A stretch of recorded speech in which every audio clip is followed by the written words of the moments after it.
Morning. Oras subong alas 10. Yung punto. Bike-bike kita diri oh. Coastal Road Iloilo, mga katrip. Coastal Road. Try kita mag-bike-bike mga katrip. Makakalin masumpong.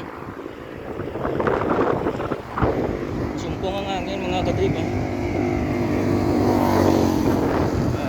Kahit linggo, maraming sasakyan dito sa Coastal Road, dito sa Iloilo mga katrip.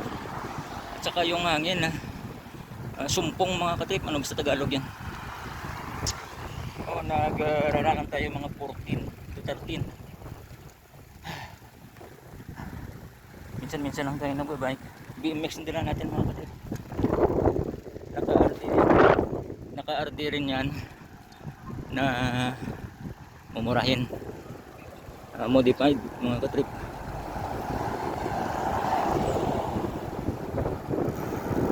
Yan o. Hintayin muna natin na mag-go.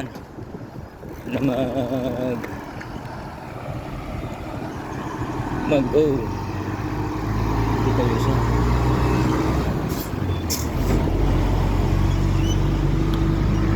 Naka-red light mga katrip o. So papalo tayo sa rules ng traffic.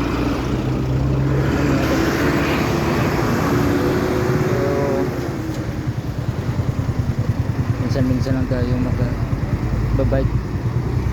Parang magkuha na tayo, mag-give up. Sumbong kasi yung hangin mga katrip.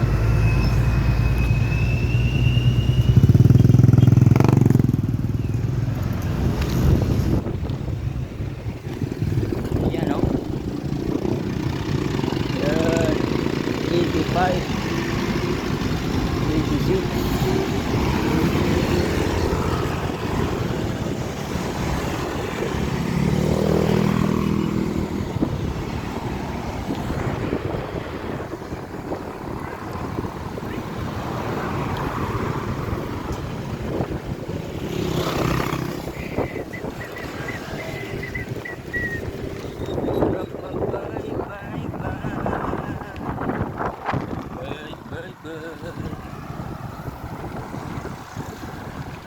Dito ka makakuha yung stress mo kung magbabike ka mga katrip. Kasi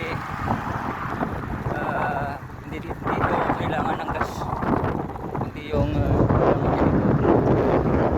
tibay at saka ako doon no?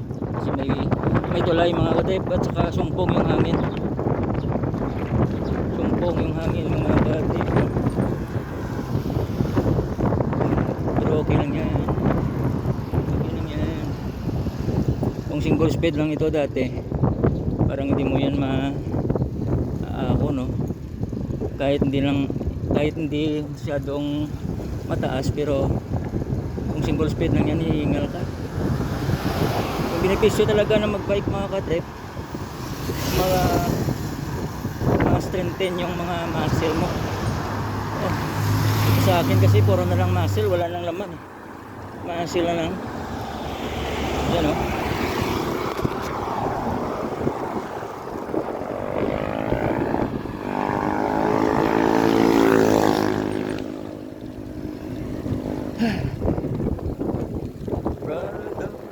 Pahon na pahon.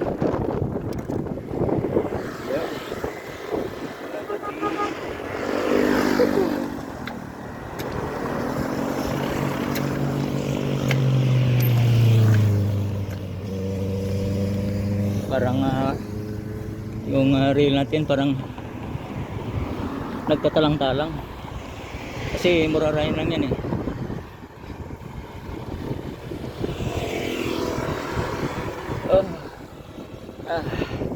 Banayad ng mga katrip.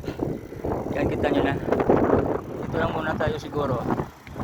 Pahinga lang muna. Oo.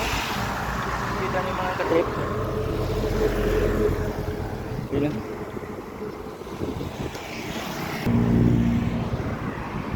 Yan. Ito po yung flood control project ng Iloilo City.